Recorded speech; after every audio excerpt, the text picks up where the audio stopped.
In extenso, un thème, une série, pour aller plus loin, prendre le temps et nourrir le débat.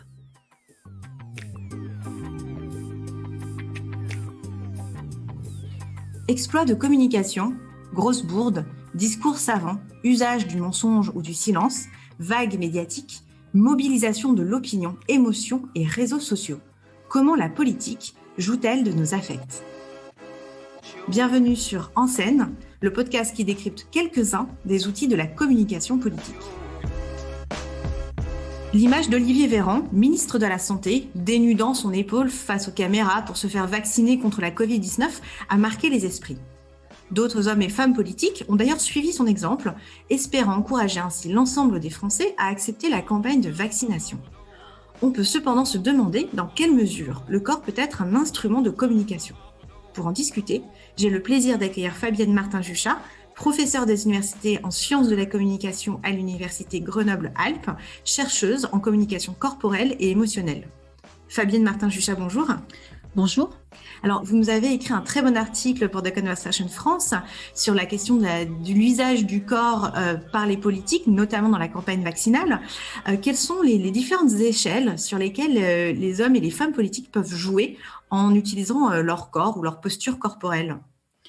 Quand on est face à un interlocuteur, on le positionne sur deux axes ou deux échelles. On parlerait aussi de sphères. Un premier axe ou une première échelle qui est d'un côté l'axe de la proximité, de l'intimité, d'un côté de l'axe, et de l'autre côté l'axe de la distance physique, la distance sociale. Et au milieu, on positionnera les amis, la fratrie, les collègues de travail en qui on a confiance, notre communauté. Et un autre axe ou une autre échelle qui est l'axe de la hiérarchie, avec en haut la question de la hiérarchie, dominant-dominé, et puis en bas l'absence de hiérarchie, l'égalité. Et quand on est face à quelqu'un, que ce soit en face à face ou à la télé quand on regarde un homme politique, par sa posture corporelle, automatiquement, sans qu'on ait besoin de le conscientiser, on positionne la personne qui est en face de nous sur ces deux axes. Et les hommes politiques, justement, d'une manière plus ou moins consciente ou inconsciente, plus ou moins travaillée ou naturelle, vont jouer justement de leur corps pour pouvoir mettre en scène soit la proximité, soit la distance, soit l'égalité, soit la hiérarchie. Et c'est ça, toute cette possibilité que permet le corps en termes d'expression des émotions. Alors, en effet, Fabienne Martin-Juchat, vous nous expliquez que le corps, finalement, permet de se situer par rapport à l'autre. Et je voudrais qu'on en profite pour écouter Emmanuel Macron, qui s'adresse aux Français via Twitter, alors qu'il est malade et qu'il vient d'être testé positif à la Covid-19. Nous sommes vendredi et je voulais m'adresser à vous parce que, comme vous le savez, depuis hier matin, j'ai été testé positif à la Covid-19. Je voulais vous remercier pour tous les messages de soutien, de sympathie, de solidarité que vous m'avez envoyés. Je voulais vous rassurer. Je vais bien, j'ai les mêmes symptômes qu'hier, c'est-à-dire de la fatigue, des maux de tête, une toux sèche, comme des centaines de milliers d'entre vous qui ont eu à vivre ce virus ou qui le vivent aujourd'hui. Cet exemple est vraiment parfait parce que ce qui est intéressant, c'est qu'on voit comment Emmanuel Macron a choisi un certain type de posture physique, un certain type de tenue vestimentaire, un certain type de cadre, à savoir il est dans son bureau, un certain type de manière de se mettre en scène, c'est-à-dire que la caméra est très proche de lui, et un certain type de discours. Et là, on est vraiment dans une présentation d'un affect dominant qui est « je suis comme vous ». Nous sommes proches, je suis dans une relation de compassion, je vous comprends parce que moi aussi je suis malade et je me montre dans mon intimité, donc je suis proche de vous. Alors, un autre exemple qui semblait également intéressant, c'est plus récemment dans l'actualité, nous avons le Premier ministre Jean Castex qui s'adresse aux Français à travers un autre média qui s'appelle Twitch. Fabienne Martin-Juchat, est-ce que vous pouvez nous en dire un mot sur cet usage de son corps à travers ce média en particulier ? C'est la même. Alors, ce qui est intéressant dans les réseaux sociaux, c'est que les réseaux sociaux, certains réseaux sociaux sont dans une construction culturelle de l'illusion d'une proximité. Quand on est sur Insta, sur Twitter ou sur Twitch ou TikTok, il y a une sorte d'univers de croyance qui sait que ce serait les médias de la proximité. Donc c'est vrai que, étant donné qu'il se met en scène sur ce média-là, déjà, il y a ce cadre structurant de la proximité. Et ensuite, c'est vrai que la corporité de Castex est vraiment intéressante parce qu'il a une corporité de bon père de famille. Et d'ailleurs, je pense que il a été aussi choisi dans le gouvernement par rapport à sa corporité, étant donné qu'il doit faire passer des messages qui sont quand même assez autoritaires. Donc du coup, on est sur une relation hiérarchique assez marquée, parce que donner des ordres, les consignes sanitaires, c'est quelque chose qui est assez violent sur l'axe de la verticalité de la hiérarchie. Donc de choisir un homme politique qui, pour des questions justement culturelles, a une corporéité de bon père de famille, et donc du coup une certaine proximité, familiarité, ça fait automatiquement mieux passer les messages qui pourraient être considérés comme autoritaires. Et de le mettre en scène en plus sur un média qui appuie cette proximité, ça amplifie ce sentiment d'acceptation de ce genre de discours qui est quand même globalement très impactant en termes de rapport aux autres, de limites dans l'espace. Qu'est-ce que vous appelez justement une corporéité de bon père de famille, concrètement ? Eh bien, ce qui est intéressant, c'est qu'il n'est pas dans une mise en scène de lui-même qui est excessivement soignée. C'est-à-dire que au niveau des costumes, il ne fait pas non plus un surjeu en termes de choix de costumes. Il a une physicalité qui est plutôt classique. Ce n'est pas un très bel homme. Il ne joue pas sur justement une virilité trop affirmée. C'est pas quelqu'un qui se met en scène en train de faire des footings le matin. Donc sa virilité, sa masculinité, elle renvoie à un type de masculinité qui est un homme comme tous les autres pères de famille. Puis en plus, il y a la voix aussi. La voix, c'est du corps. Et il a ce petit accent qui confirme aussi, qui renforce cette familiarité. Alors justement, vous notiez tout à l'heure que les hommes politiques, les femmes politiques aussi d'ailleurs, jouent la carte de la familiarité. D'autres, au contraire, préfèrent garder une certaine distance. Peut-on penser à des hommes ou des femmes politiques en particulier, Fabienne Martin-Juchat ? Eh bien, Angela Merkel, par exemple, est une femme qui, au contraire, est dans une corporéité et une gestualité qui marque systématiquement la distance. Donc, c'est des choix, c'est des stratégies. Finalement, chaque homme politique, on peut le positionner à la fois sur un axe qui va de la familiarité jusqu'à la distance sociale et sur un axe qui va de l'égalité, un sentiment d'égalité et marquer la hiérarchie. Et en fonction de la culture du pays, parce que chaque pays a ses codes, et il y a des choses qui sont acceptables dans certains pays et pas du tout acceptables dans d'autres. Alors, il y a une mise en scène qui a particulièrement marqué les Français. Je vous propose de la réécouter. Il s'agit de la fameuse marche d'Emmanuel Macron au Louvre le 7 mai 2017, à la suite de sa victoire à l'élection présidentielle. Emmanuel Macron, la mise en scène est là également. Seul à pied, est en train de traverser cette esplanade. Arnaud ou Laurent, c'est à vous.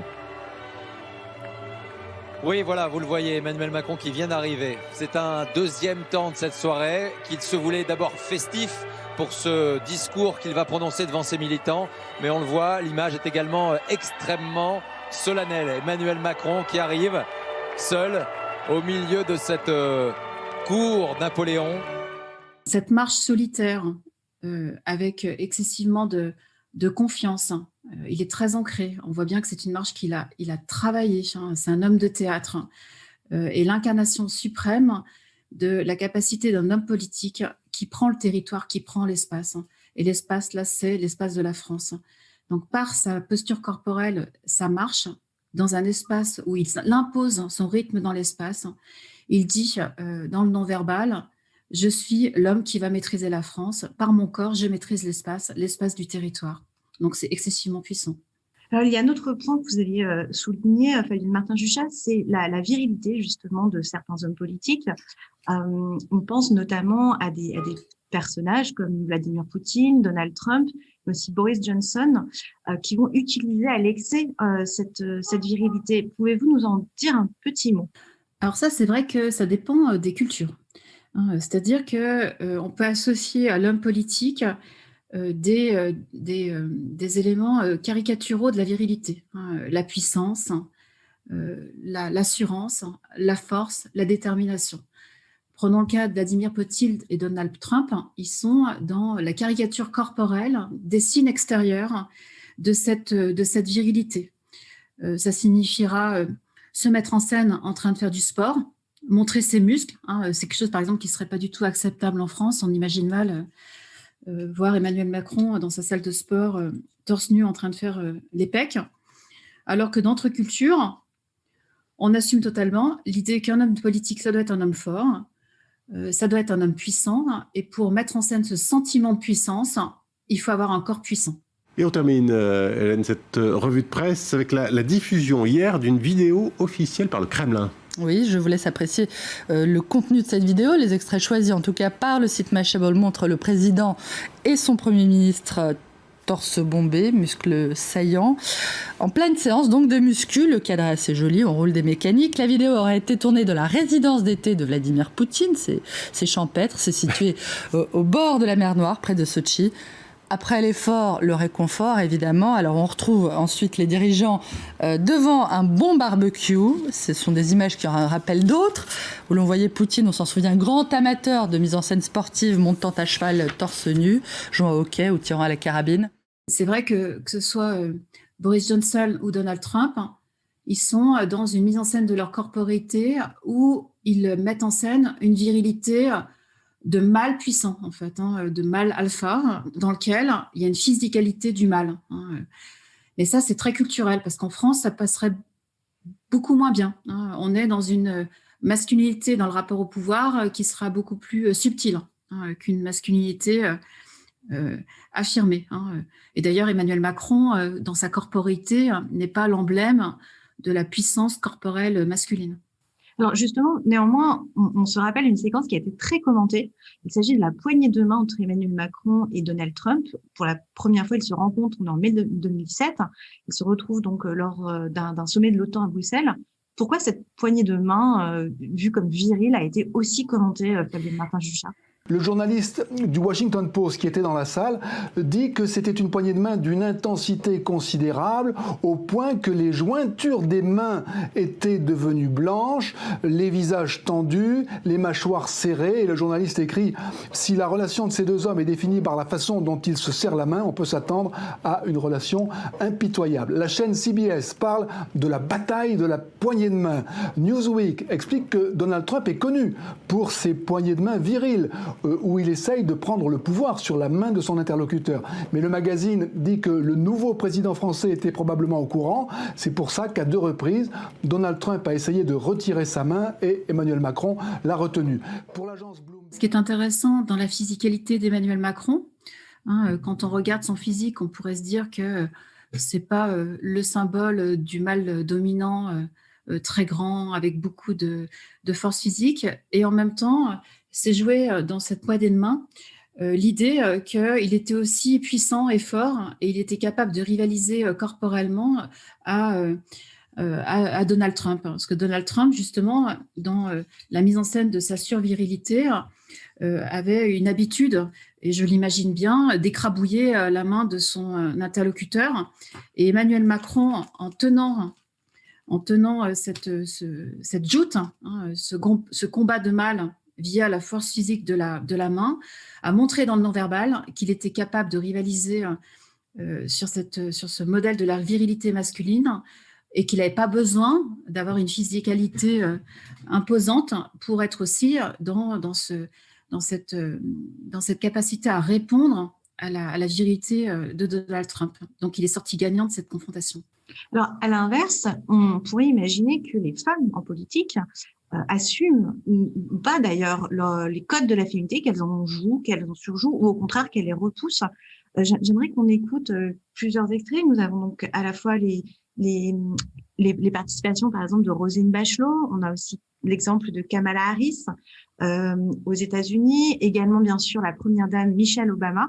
Et en France, Esther Benbassa ou Rachida Dati. Ce sont des femmes qui toutes ont été soit critiquées, soit encensées pour la façon dont elles se sont mises en scène.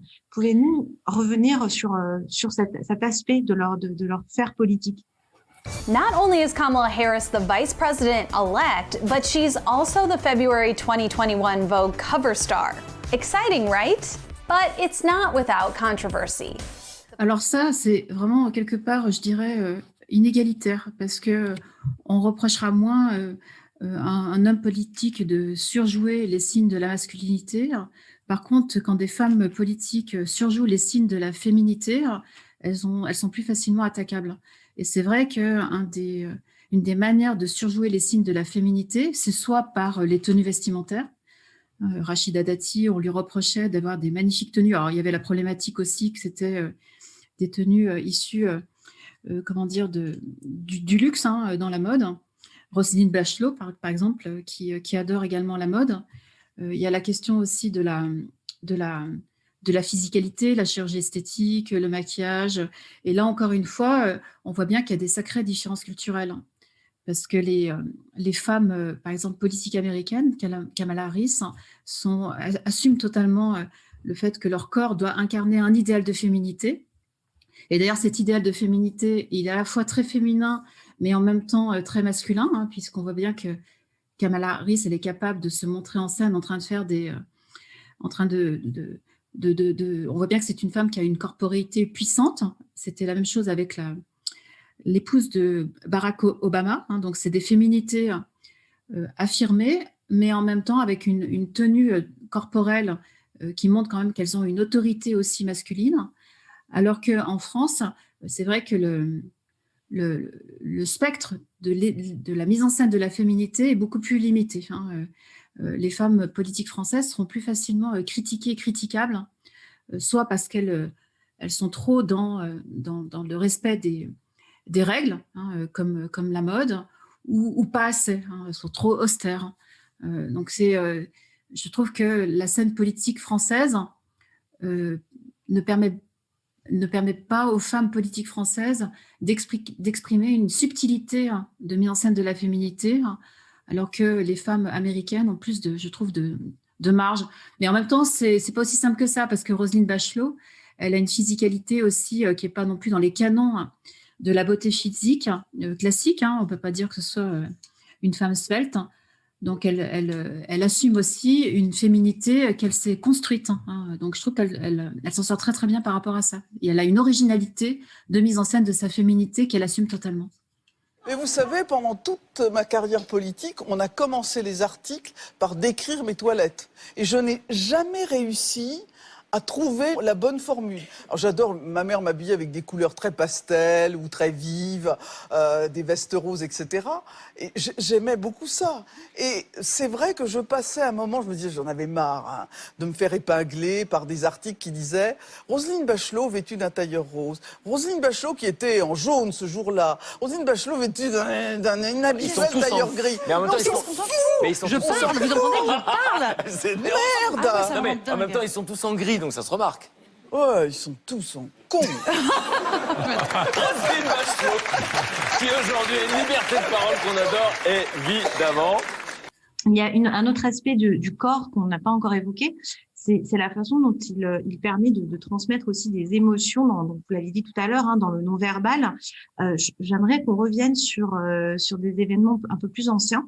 En octobre 1961, par exemple, à Accra, la capitale du Ghana, c'est Elisabeth II qui s'est servie de son corps en rompant avec les protocoles de son époque, en dansant avec le président ghanéen, Kwame Nkrumah. I think we both understand the significance of this moment. Yes. But do we understand the terms?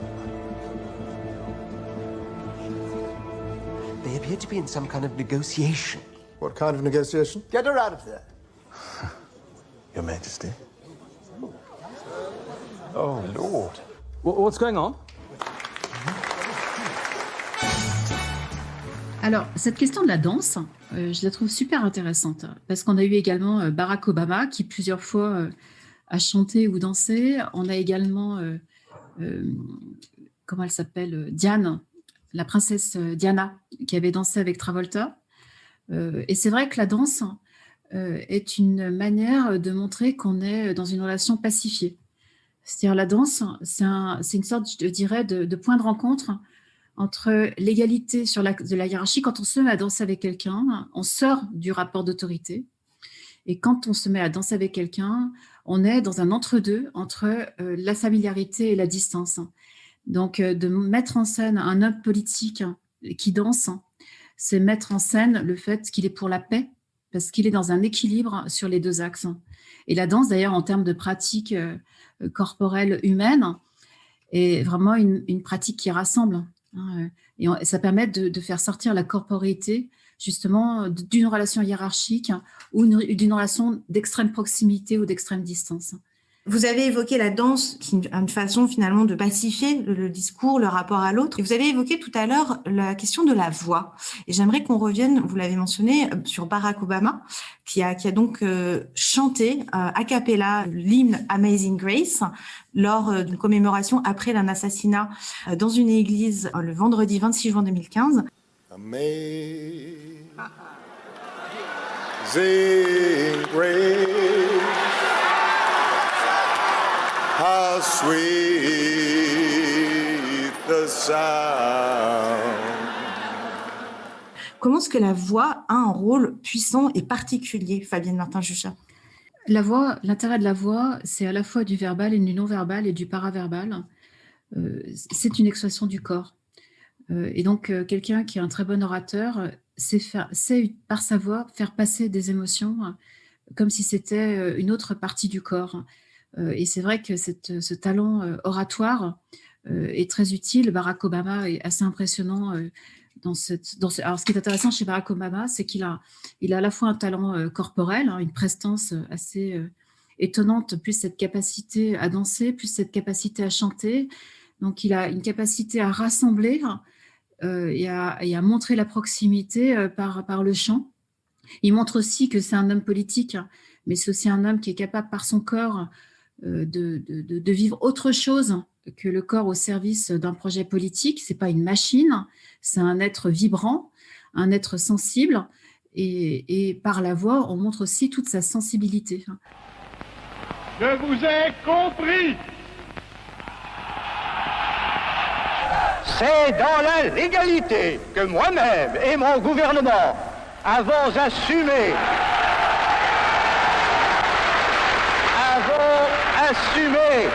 le mandat exceptionnel d'établir un projet de constitution nouvelle et de le soumettre à la décision du peuple. Comment, en contraste, le général de Gaulle, par exemple, présente une autre forme d'utilisation de la voix? Eh bien, le général de Gaulle avait une voix qui la plaçait vraiment dans les graves. Donc, c'était une voix qui était rassurante, apaisante, très posée, très, qui résonnait en fait corporellement, parce que dans la voix et dans la corporéité, c'est de la vibration, c'est de la pulsation. Et entendre de la voix de quelqu'un, c'est de se faire bercer par ces vibrations. Et l'émotion, c'est la transmission d'une vibration. Donc la voix du général de Gaulle était une voix qui apaisait, parce qu'elle était au niveau vibratoire assez grave. Donc elle avait une fonction de réassurance et d'assurance. En plus, comme il était grand. Alors, ce qui est intéressant, c'est qu'on peut en effet travailler sa corporéité et sa voix. Mais c'est vrai qu'on voit bien qu'il y a des humains qui sont des animaux politiques, parce que pour des questions éducatives ou tout simplement liées à leur personnalité ou leur génétique, ont plus de chances que d'autres. Le général de Gaulle, il était très grand. En plus, il avait cette voix, cette vibration sonore qui finalement rassurait à distance. Malheureusement, quand on est petit, qu'on a une voix aiguë, est-ce qu'on peut faire de la politique? Ça, c'est une vraie question quand même. Alors, justement, si on est petit et on a une voix aiguë, on peut quand même apprendre à transformer sa voix, à poser sa voix, à utiliser son corps. Mais jusqu'où peut-on aller dans la transformation de soi? toute la société dite moderne et la société de consommation a tendance à transformer les corps en des supports publicitaires. C'est-à-dire que le design de soi est en train de se généraliser. Pas simplement au niveau politique, mais au niveau aussi interpersonnel. Faire de son corps le summum de son art, le médium privilégié pour devenir soi. Et les hommes politiques, en effet, ont tendance à essayer, ils prennent des cours pour totalement contrôler leur corps. Alors la difficulté, c'est que le design de soi va devenir problématique si tout le monde utilise le même design. On va avoir des corps politiques qui seront unifiés, uniformisés, et ça va devenir inintéressant. Parce que la corporéité du général de Gaulle, la voix du général de Gaulle, elle est intéressante aussi par rapport à son originalité. Elle est unique, il y a une idiosyncrasie corporelle. Et c'est vrai que si le design de soi amène à ce que tous les hommes politiques ressemblent au même modèle, on va avoir des robots, on ne va plus avoir des hommes politiques. Hasta la vista, baby. Il y a des hommes politiques qui ont réussi en étant vraiment sur des formes très très marquées du design de soi. Je prends le cas de Arnold Schwarzenegger, qui était une caricature de la virilité, de la masculinité rassurante, puisqu'il il faisait du bodybuilding. Et il a réussi à percer en tant qu'homme politique aux États-Unis.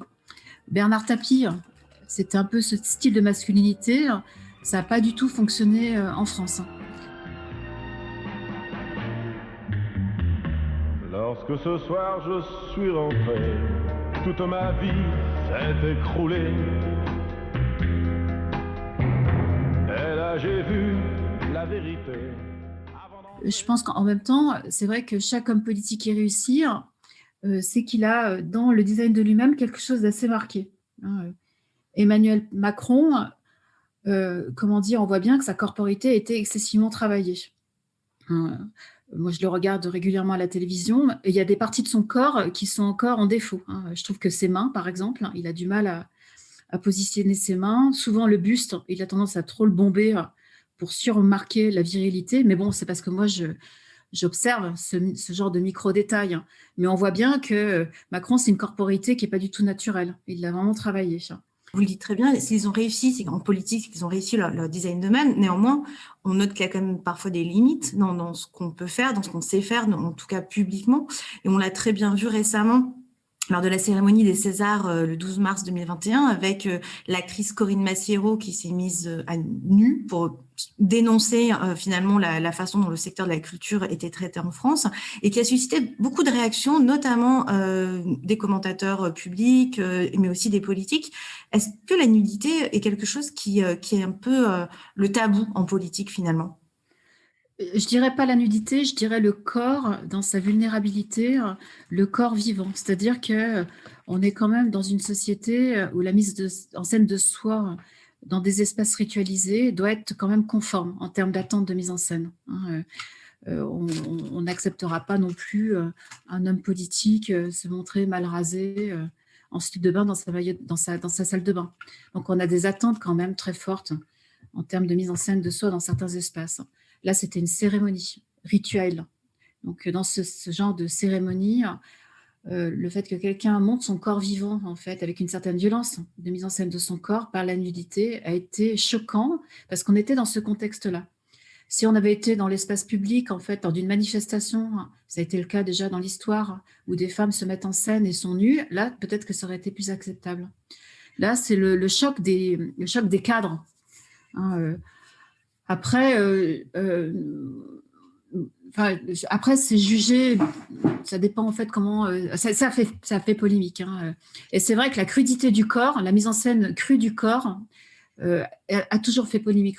Rappelez-vous les publicités de Benetton, il y a une vingtaine d'années, où on mettait en scène des gens qui avaient des cicatrices, qui avaient été opérés, en mettant en scène en fait des minorités. À ce moment-là, c'était quelque chose qui était presque considéré comme une provocation.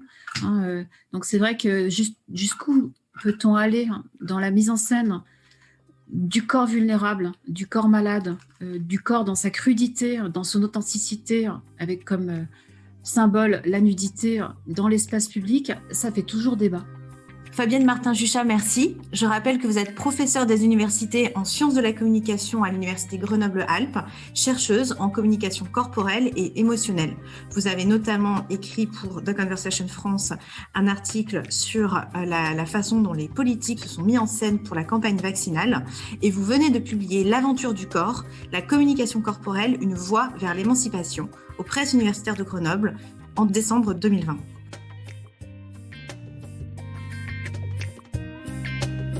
Retrouvez tous nos podcasts sur theconversation.fr.